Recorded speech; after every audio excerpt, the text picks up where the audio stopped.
Et là aussi, je voudrais vous rassurer, nous avons commencé notre exercice du pouvoir en montrant déjà la voie sur ce que nous voulons et ce que nous ne tolérons pas. Il y a déjà eu quelques mandataires d'entreprises publiques et même un ministre, et voire même deux, parce qu'il y en a un dont le procès est en cours, qui ont été sanctionnés pour mauvaise gouvernance. Et cela va continuer dans les jours qui viennent parce que nous allons ouvrir une agence, nous allons mettre sur pied une agence de lutte contre la corruption, après avoir fait le constat que se limiter simplement à un conseiller spécial qui lutte contre la corruption ne suffirait pas. Il faudrait que nous ayons une agence avec des pouvoirs beaucoup plus larges, des droits de regard dans ce qui se passe dans le secteur bancaire, dans ce qui se passe dans les régies financières, afin d'endiguer toutes les fraudes qui ont fait qu'il y a à peu près aujourd'hui plus de 80% des recettes qui échappent au Trésor. Et cela va évidemment nous permettre de renforcer nos capacités. Ensuite, nous avons aussi décidé de combler ce déficit en infrastructure. Déjà d'emblée, en commençant mon mandat, avec le peu de moyens que j'avais trouvé à notre disposition, je me suis lancé dans une politique dite des 100 jours. 100 jours, programme de 100 jours, programme d'urgence.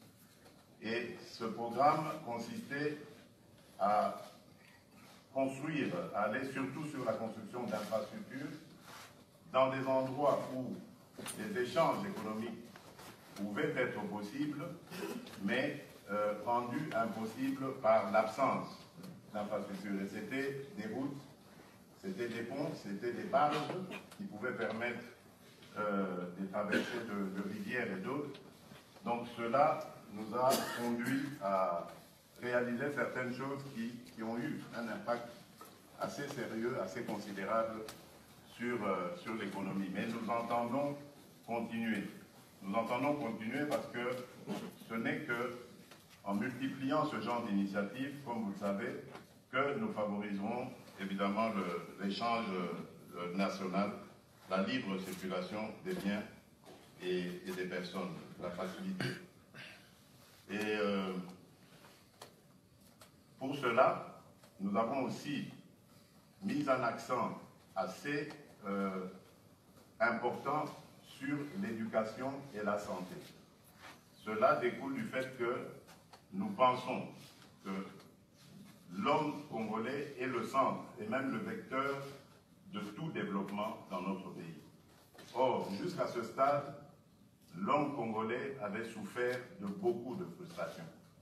Et si nous ne faisons rien pour arriver à l'épanouissement du Congolais, tous les efforts que nous fournirons, tous les investisseurs que nous pourrons recevoir chez nous n'évolueront pas parce qu'ils feront toujours l'objet de convoitises, voire de sabotage de leurs actions par les Congolais qui ne seraient pas dans ce cas épanouis.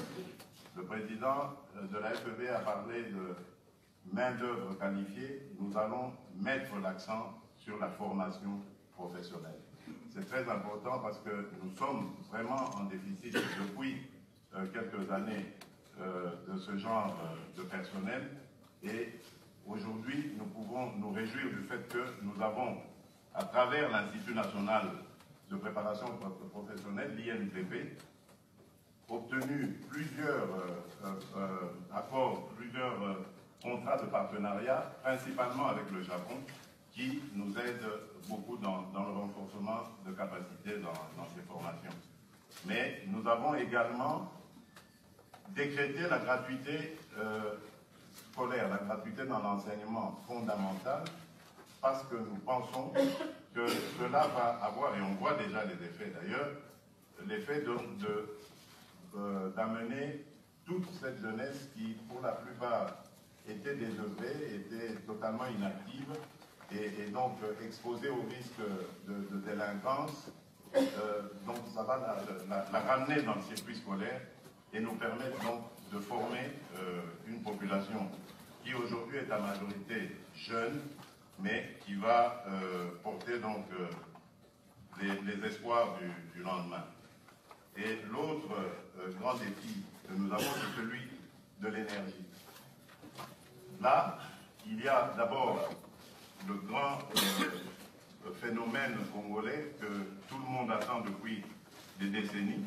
Je parle ici du site Dinga, lequel site Dinga est pour le moment à sa phase 2 et qui à peu près qui a comme potentiel à peu près 2000, un peu plus de 2000 mégawatts. Mais avec les discussions que nous avons maintenant, il y a un consortium sino-espagnol, je pense, oui, qui est en pourparlers avec nous pour passer à la phase 3 d'Inga. Et celle-ci pourrait porter notre capacité énergétique à peu près 11 000 mégawatts.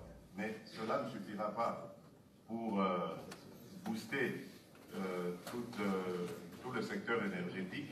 Et donc nous allons devoir nous rabattre pour cela, à la fois sur les énergies renouvelables telles que le solaire, ou encore sur des énergies hydroélectriques autres que Inga, que nous avons au travers de tous les plus de 700 à 800 sites qui pourraient permettre la construction de micro-barrages.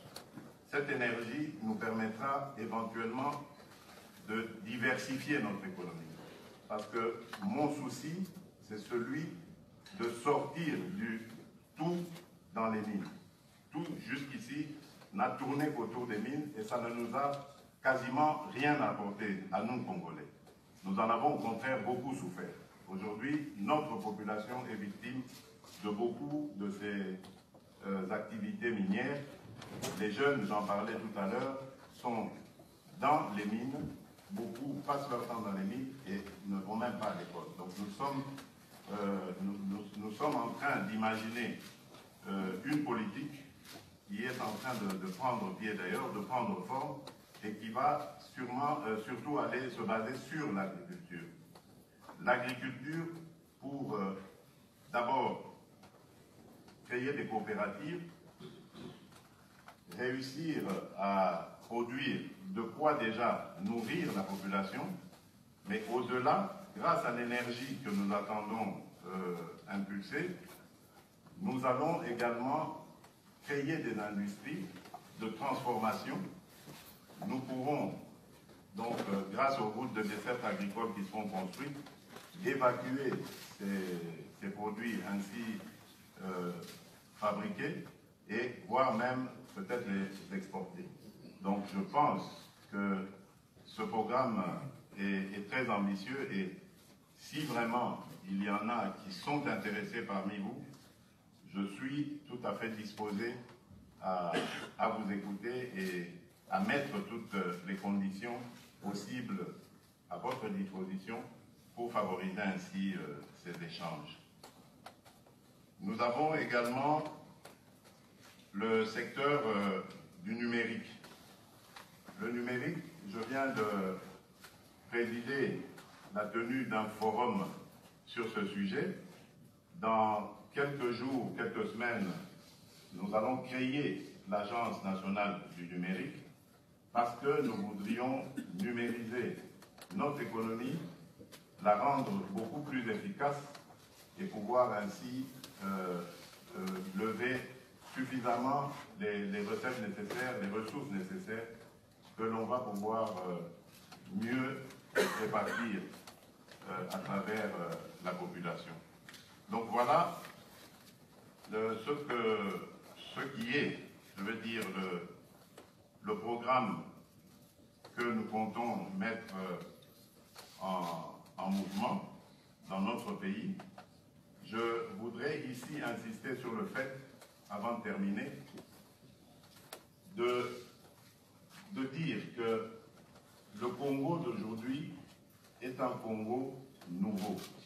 C'est un Congo qui se veut performant, surtout émergent. Et ce Congo attend de la Belgique un accompagnement. Maintenant, ce serait bien. Ne craignez rien, parce que l'image que vous avez du Congo peut expliquer évidemment cette frilosité que l'on peut constater chez les uns et les autres, mais dites-vous bien, en restant de côté, en nous regardant faire, vous ratez aussi des opportunités. Le Congo offre beaucoup d'opportunités aujourd'hui. Il veut s'inscrire dans la logique, la nouvelle logique africaine, celle de l'intégration régionale, celle de lien entre nos pays. Et je crois que je l'ai suffisamment prouvé parce que j'ai parcouru quasiment toute notre région d'Afrique centrale et même au-delà pour dire à mes homologues que nous devons regarder les choses autrement en Afrique, arrêter avec nos guerres inutiles, des guerres tribales, ethniques, qui ne font qu'ensanglanter nos peuples, et de passer plutôt à construire, notre temps à construire des ponts entre nous, des ponts qui vont booster la croissance économique et nous permettre de devenir plus forts. Je suis heureux d'avoir participé il y a quelques mois à la signature et à la publication de cette zone de libre-échange continentale africaine. C'est encore là la preuve qu'aujourd'hui en Afrique, il y a une nouvelle dynamique, une dynamique de gens qui veulent vraiment booster l'Afrique vers l'avant, et ce sont vous, nos partenaires européens, nos partenaires traditionnels en ce qui concerne le Congo, c'est vous de la Belgique qui pouvez être un bon accompagnateur dans cette aventure qui sera sans aucun doute porteuse de fruits, parce qu'aujourd'hui la détermination y est, l'expertise aussi, mais nous en avons encore besoin d'autres, nous avons besoin d'autres expertises. Voilà, mesdames, messieurs, je vous remercie, et donc je reste à votre disposition pour d'éventuelles questions.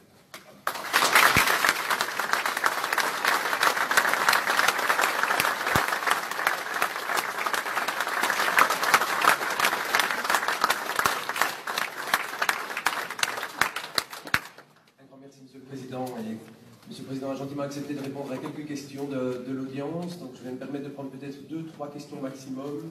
Je vais inviter le Président à y répondre. Qui souhaite poser la première question? Je me permettrai de demander de vous présenter et de poser une brève question sans faire de longues déclarations. Merci. Alors la première question.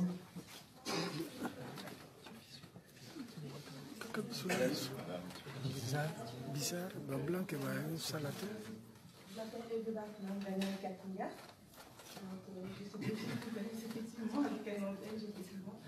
Voilà, moi ma question est, je suis très touchée, je vous remercie beaucoup d'avoir créé le ministère pour la personne à mobilité réduite. Donc ma question est, dans tout ce que vous avez présenté, quelle est la place pour la question de la mobilité réduite? Merci, je vais peut-être prendre une deuxième question, peut-être du monde économique belge.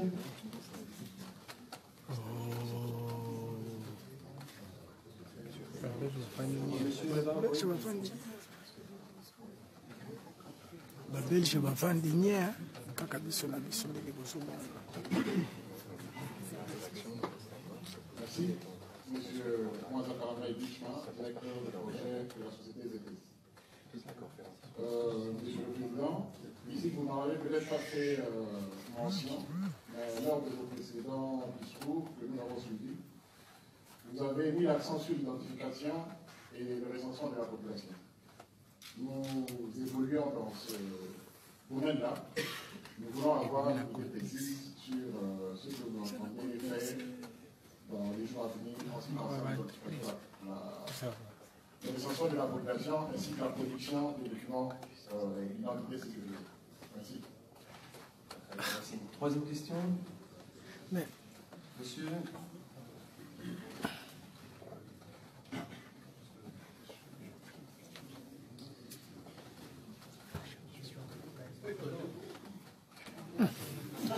Pesa mbele. Président. Je vous remercie. Mon nom, c'est Philippe Kalonji. Je suis le patron de la société Sotramex située à Ouaou. Nous travaillons essentiellement vers l'Afrique et pour l'exportation des équipements industriels pour la maintenance plus. Et nous sommes également investis dans le secteur du crude oil, donc le pétrole brut. Nous achetons pour le raffinerie. Ma question, c'est justement par rapport à l'intervention du pouvoir au bénéfice de nos clients africains. Vous allez avoir bientôt des entretiens où vous avez déjà eu avec les autorités belges. Envisagez-vous relancer ou le déploiement de l'intervention du pouvoir dans le premier congrès? Je profite par rapport au pétrole. Dans le développement des provinces, il existe maintenant un sérieux problème d'approvisionnement des énergies. Alors, vous savez que la plupart des produits importés, soit 80%, sont consommés à Est-ce que vous pouvez poser votre question, s'il vous plaît? Est-ce que le docteur, merci. Oui, voilà. C'est pour dire que quelle stratégie comptez-vous mettre en place pour l'approvisionnement des énergies? Ça va profiter aux investisseurs en apportant aux produits à fabriquer. Et deuxièmement, il existe maintenant des anomalies sérieuses. Une dernière question, s'il vous plaît. Dans la structure de prix, et c'est un frein à l'évolution de l'économie. Donc nous aimerions que vous puissiez nous dire qu'est-ce que vous envisagez de faire. Merci. Et toute dernière question, M. Daguerre. Merci, Monsieur le Président. Je suis persuadé que nombreux sont les Belges et les entrepreneurs belges qui veulent aider au développement du Congo. Il y a naturellement toujours une chose à faire, c'est un visa. Est-ce qu'il y aura une possibilité d'avoir un visa plus aisé, plus facile à avoir pour les entrepreneurs qui veulent?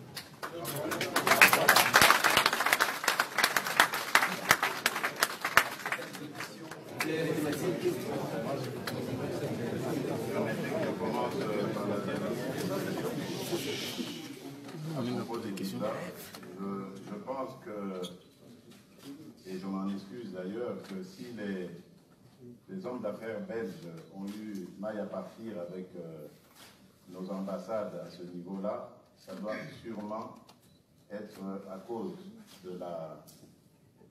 du gel qu'il y avait dans nos relations. Et je crois avoir déjà envoyé un signal clair en ouvrant la maison Schengen, qui a changé de nom aujourd'hui, et en ouvrant également les consulats. Ça va continuer. Je surveille ça de très près. Et je crois que nous sommes même dans une réflexion, je peux en parler, pour aller sur des modèles comme on le voit au Kenya ou en Éthiopie, avec la possibilité, surtout pour les investisseurs, de pouvoir obtenir le visa à l'entrée même en République démocratique.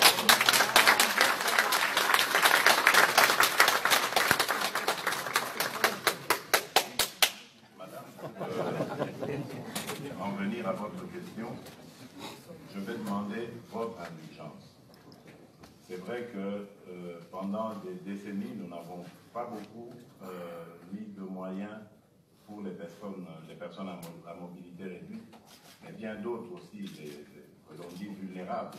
Hein, je pense ici aux albinos, par exemple, et bien d'autres, des sourds, des muets. Mais si j'ai voulu personnellement choisir cette personne, cette dame, c'est parce que d'abord je l'ai connue il n'y a pas très longtemps, le jour où j'ai reçu les femmes lors de la journée internationale des droits de la femme. Elle m'avait fait une excellente impression et je me suis dit qu'on ne peut pas, parce qu'elle avait fait aussi son intervention, et je me suis dit on ne peut pas imaginer un gouvernement sans une dame d'aussi grande valeur. Elle avait des idées sur la prise en charge, sur la politique prenant en charge les personnes à mobilité réduite. Et je pense que nous allons travailler ensemble, avec elle surtout, pour qu'elle nous aide à sortir de ça. Vous savez, chez nous, c'est à la fois culturel et aussi immeubles ne sont pas adaptés à accueillir ces personnes-là, et culturel parce que une personne qui naît avec handicap ou qui devient handicapée plus tard dans la vie est d'office considérée comme étant devenue inutile à la société. Donc, nous devons faire un travail de sensibilisation par rapport à cela, en même temps que d'adaptation par rapport aux techniques pouvant leur permettre de vivre normalement avec leur handicap. Je crois que j'oublie la troisième question, là, c'était, oui, par rapport au recensement. Oui, je m'excuse, je crois que j'ai pris des problèmes comme ça dans l'ensemble, sans rentrer dans les détails, parce que c'est comme ça que je procède toujours. Je préfère que les questions viennent directement, et donc ça me permet de pouvoir répondre directement à la question. Donc, comme j'ai parlé du numérique, j'aurais dû évidemment insérer ce problème. Nous sommes en train de travailler sur la mise sur pied de cette initiative, mais qui va englober tout le reste, le e-gov et tout ce qui vient avec. Une initiative qui consiste à commencer par le recensement et ensuite l'identification de la population. C'est pour nous nécessaire à plusieurs égards. D'abord, par rapport à nos propres statistiques.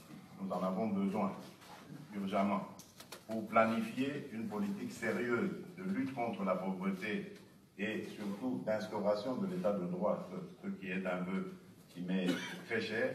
Nous devons absolument avoir le nombre de Congolais qu'il y a dans ce pays-là, et bien d'autres aussi, même des étrangers, la population en général, et même des Congolais de la diaspora, auxquels je fais souvent appel parce qu'il faut qu'ils reviennent nous donner ce coup de pouce. Donc nous avons vraiment besoin de le faire, et nous sommes en train de... Je pense que d'ici la fin, avant la fin de l'année en tout cas, nous allons avoir les premiers actes consistant à lancer le recensement et l'identification de la population. L'autre côté, c'est par rapport aux élections. Vous avez vu qu'il ne se passe pas une élection depuis 2006 sans contestation. Donc à chaque fois, tout est remis en cause, des doutes, et c'est facile à n'importe qui de dire c'est moi qui ai gagné ou c'est pas moi, etc. Donc c'est donc plus que nécessaire d'avoir ces statistiques, et donc nous n'aurons plus le problème du genre des cartes d'électeurs que l'on a attribuées aux uns et pas aux autres. Toute la population sera connue, surtout celle en âge de voter, et donc il n'y aura plus de contestation de ce côté-là. Je connais votre expertise en cette matière, et elle serait éventuellement la bienvenue, parce que j'ai entrepris de mettre sur pied moi-même une équipe de jeunes gens qui sont tout aussi experts que vous, et que j'ai réussi à prendre comme ça de plusieurs horizons, de les mettre ensemble et de les inviter à créer leur propre entreprise qui va travailler sur le sujet avec évidemment le partenaire que nous trouverons.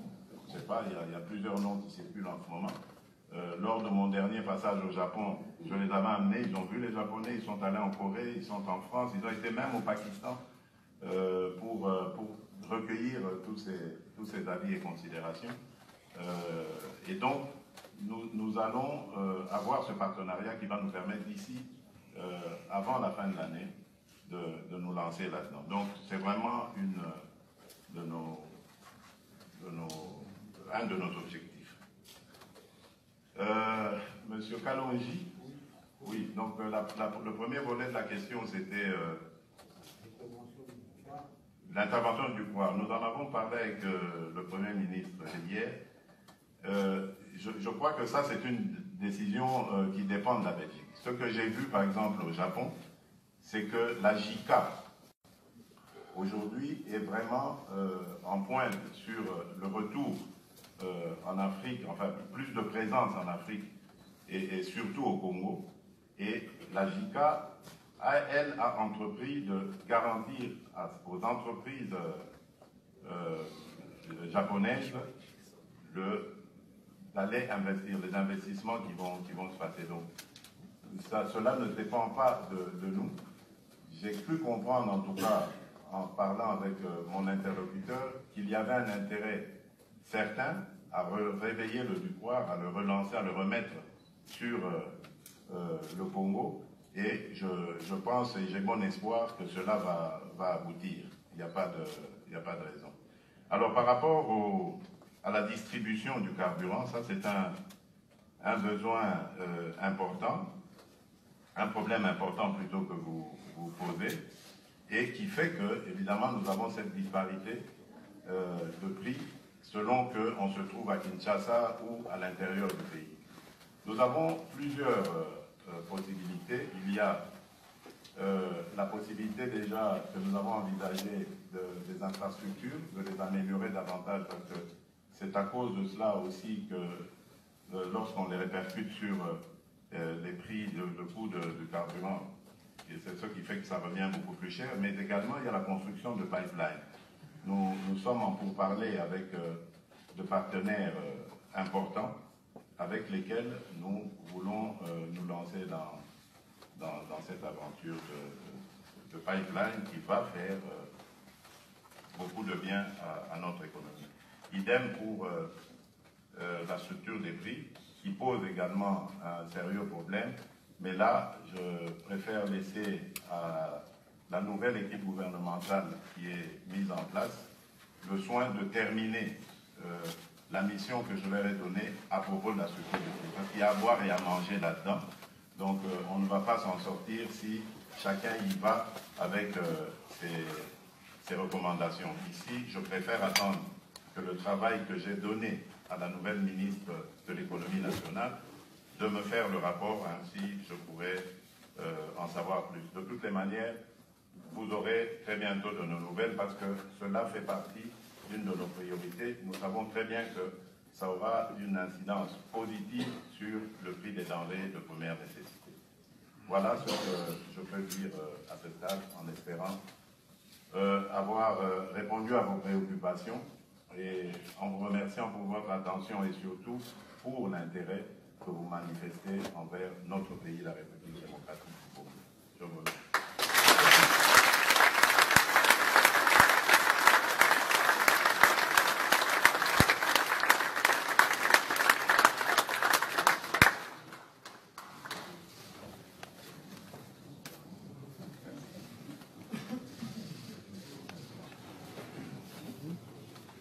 Voilà, j'invite à présent notre CEO, M. Peter Timmermans, à clôturer la séance.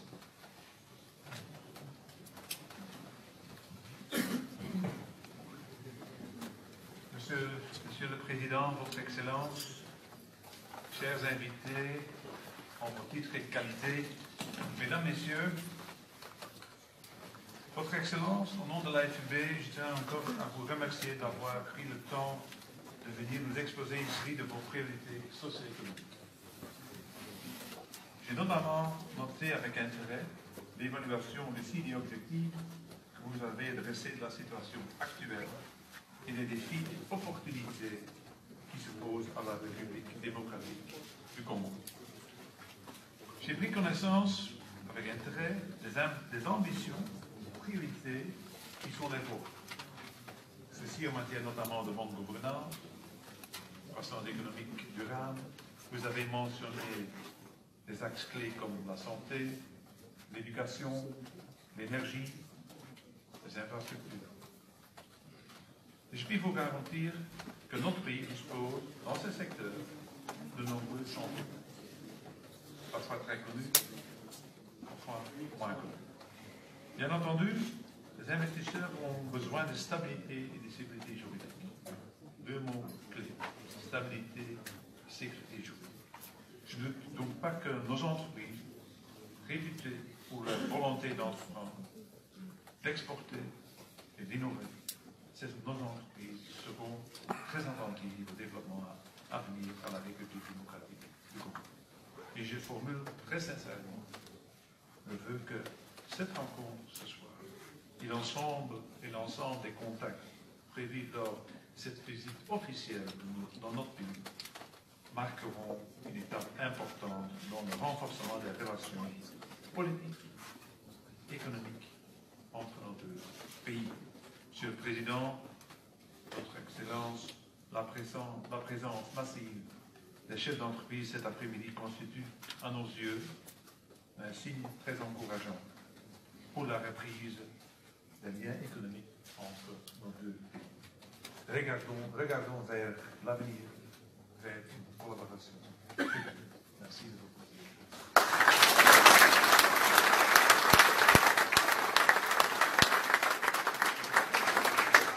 Voilà, mesdames, messieurs, monsieur le Président, nous sommes arrivés à la fin de cette séance. Un grand merci de votre présence si nombreuse. Une communication pratique pour des raisons de sécurité notamment. Je vais vous demander de rester assis le temps que son Excellence et sa suite puissent quitter la salle pour ensuite quitter la salle et prendre un verre entre les délégations belges-congolaises. Un grand merci. Merci de rester assis.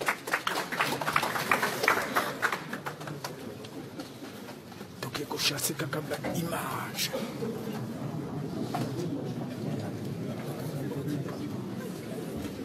Ja, wanneer de krijg kunnen ze wel doorgaan.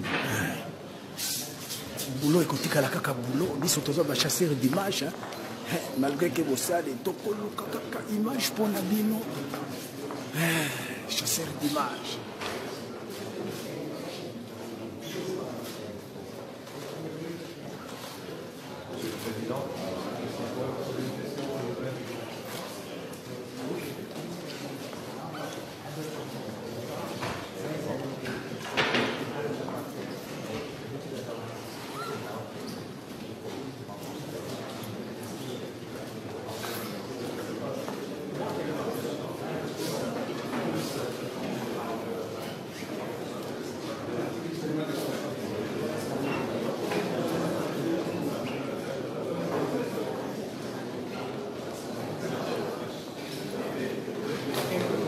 Oui.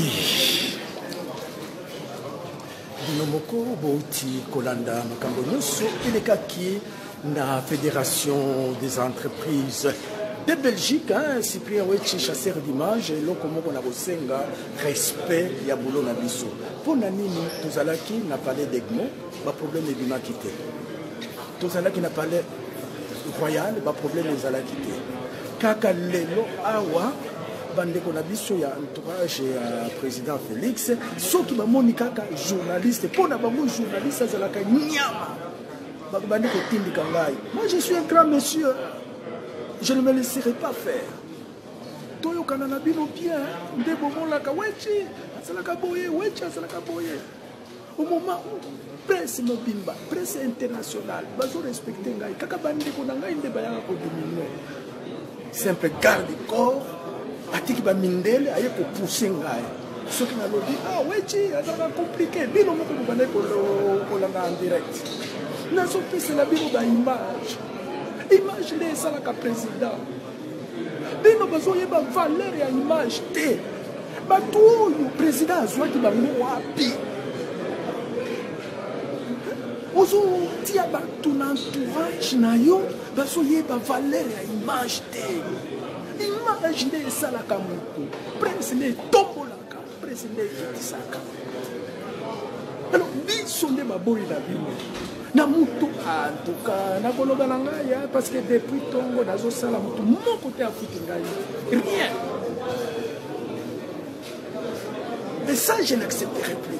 Nde bomonaka nasalaka na bango te parce que bazwaka bato neti banyama na bango bajournaliste neti basoba na bango moi naza kuna te. Bon ndenge ezalaka kaka Cyprien Wechi tokotambwisa mikro na biso na fashe mpe esilaka botala ndenge bato bazali tokotambwisa mikro bulo ekotikala kaka bulo tokotambwisa Cyprien, monsieur, est-ce que je peux vous poser une petite question? Oui, dites-moi. Oui, vous avez suivi les discours du président de la République démocratique du Congo. Votre impression H? C'est une très belle déclaration d'intention. On verra si le Congo va se moderniser, changer et évoluer.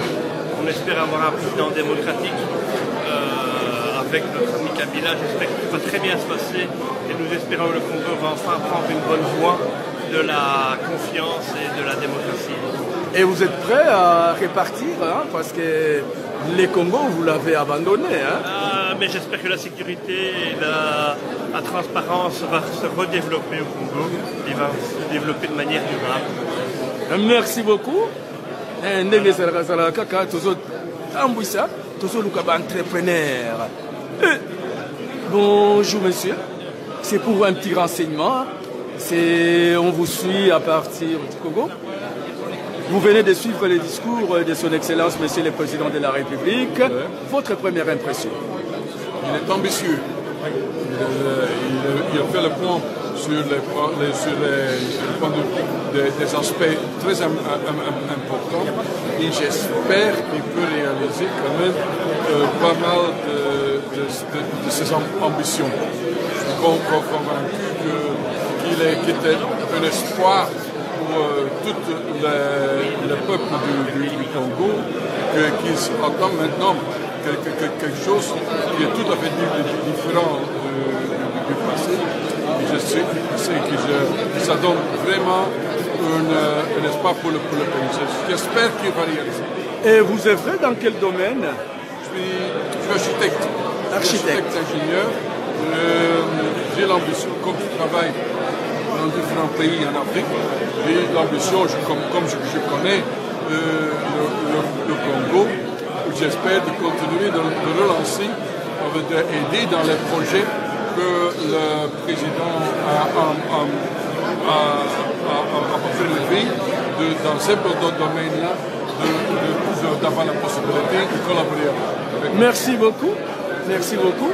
Ndenge Zali, toza en direct, Maman Mimi, toza tambouissa micro, Ndenge Zali, toza en direct, toza ba entrepreneur belge, na politicien, impression na bango, eza ndenge nini, est-ce que bakoya ti?